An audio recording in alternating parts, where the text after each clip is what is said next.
Welcome back to the FlipNerd.com REI Classroom, where experts from across the real estate investing industry teach you quick lessons to take your business to the next level. And now, let's meet today's expert host.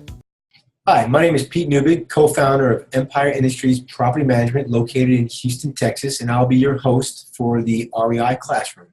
Today we're going to talk about how to ensure that you are not sued when a resident moves out. This show is sponsored by PassiveRental.com. Did you know that some statistics show that 1 out of every 3 landlords get sued each year? The number one reason is a security deposit dispute. Either the landlord did not deliver the security deposit in the allotted time, or there was a discrepancy in the amount the landlord took out of the security deposit. You know that in most states, if you do not deliver the security deposit within a specific allotted time period, you will be responsible for 3 times the amount of the deposit. So imagine that. If the security deposit is $1,500, that's $4,500 that you're responsible for. I can speak to Texas in particular because that's where we're located. In Texas, we have 30 days to get the security deposit disposition out. If it's not out by then, we can be sued for 3 times the amount of security deposit. I know in Washington State, that number is actually 15 days. So at Empire, we have over 20 move-outs each month. We've never had to pay 3 times the amount of the rent, and we've never been sued. So let me tell you how to make your security deposit disposition an easy and stress-free process. So these are some tips. So number 1, walk the property a day or 2 prior to the resident moving in and take photos of everything and even a video. So the more information we get on the inbound, the better off we're going to be on the outbound. At Empire, we take over 100 photos, including insides of cabinets and appliances. So here's a tip. Never walk the property with the resident. It'll turn into a maintenance request meeting and it'll last over 2 hours.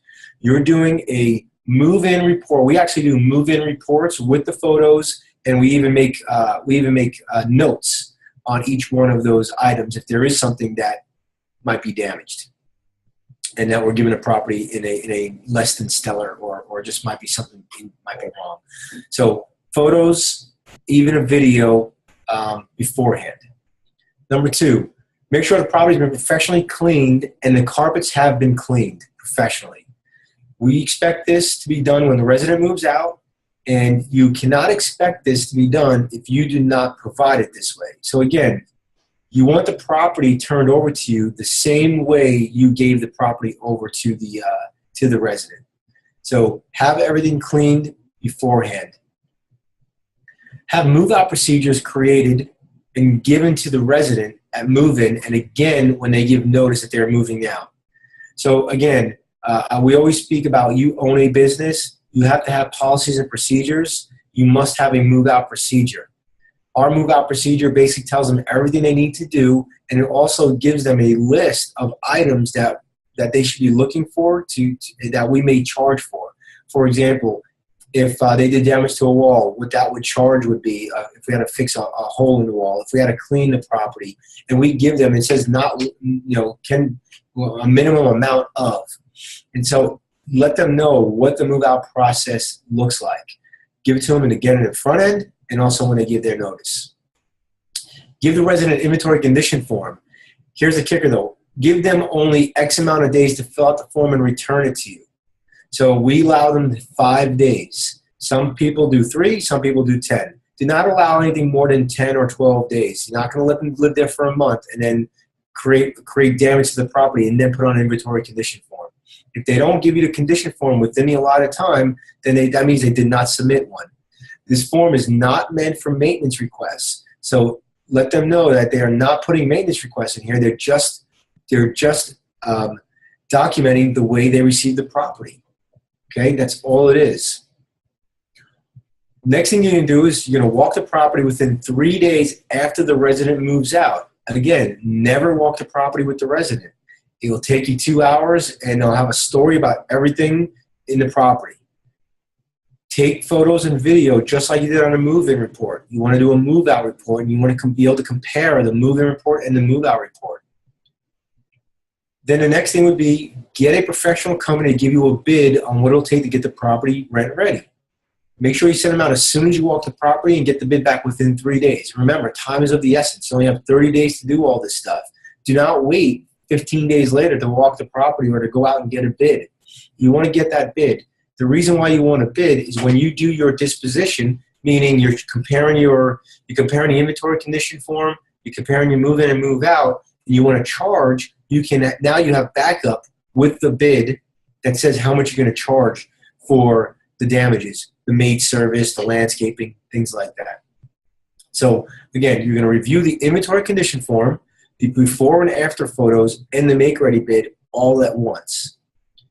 Now, the next thing you'll do is you determine what damage the resident has done and charge them the amount that is on the make-ready bid. So typical items that we see include light bulbs, air filters, batteries, smoke alarms, door stops, maid service, carpet cleaning, landscaping, broken windows, things like that. You do not want to charge for items that are normal wear and tear. So if somebody's been living in a property for 3 years, you're not going to charge them a full repaint. So you have to understand where your charges lie versus damage versus fair wear and tear. Always get a forwarding address when they move out and send a check to the forwarding address along with the breakdown in charges. This is the actual disposition. So send a check along with the breakdown so they know what it is that they got charged for. If they have a dispute, have a procedure on how they can dispute the security deposit. So this way they're not going right to the courts and putting you in court. At Empire, we have a dispute that if they have a dispute, they can fill out a form. And they have to submit. So they have to fill out a form and submit any evidence they have that might contradict what we're charging them. It's some red tape, and a lot of people won't do it. But at least it gives them an outlet to go ahead and fill that out. We did have a couple of people do fill out the form, give us some evidence, and we review it. And if we have to give them more money back, we do. And if we don't find that the evidence is sufficient, we do not give them back the monies. But those are some tips that you can do to make sure that you stay out of court, that you don't have to pay the 3 times the amount of the security deposit, and that you have that you are not being sued. So this is P. Neubig with Empire Industries, and thank you so much for listening to this REI Classroom. PassiveRental.com is your source for turnkey, done-for-you rental properties. If you'd like to be an investor and not a landlord, please visit PassiveRental.com to learn how to purchase cash-flowing, professionally managed rental properties in the hottest rental markets across the country. We can also help connect you with financing for your next property. Invest the easy way today and get started by visiting PassiveRental.com. Please note, the views and opinions expressed by the individuals in this program do not necessarily reflect those of FlipNerd.com or any of its partners, advertisers, or affiliates. Please consult professionals before making any investment or tax decisions, as real estate investing can be risky. Are you a member yet of FlipNerd.com, the hottest real estate investing social community online?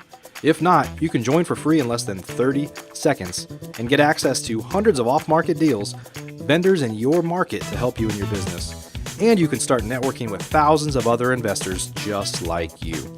Get your free account now at FlipNerd.com.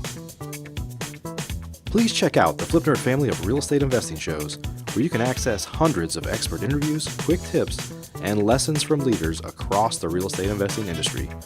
They're available at FlipNerd.com/shows, or simply search for FlipNerd in the iTunes Store.